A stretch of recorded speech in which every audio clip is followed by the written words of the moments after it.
Hello everyone, এই দেখো, এই হলো আমাদের বাড়ির পলাশ ফুল। আর আজ আমি তোমাদের দেখাবো আমার বানানো পলাশ কানের দুল। কেমন একটা ছড়া হয়ে গেল, তাই না? দেখো কি অবস্থা হয়ে রয়েছে।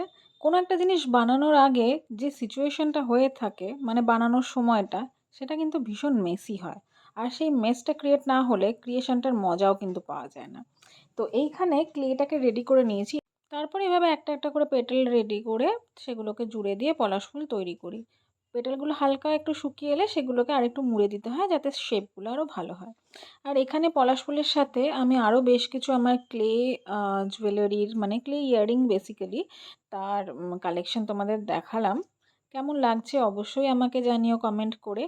আর কেউ কিছু অর্ডার করতে চাইলে স্ক্রিনে দেওয়া হোয়াটসঅ্যাপ নাম্বারে আমাকে পিং করে অর্ডার করতে পারো। আর যাওয়ার আগে চ্যানেলটা সাবস্ক্রাইব করে দিও প্লিজ।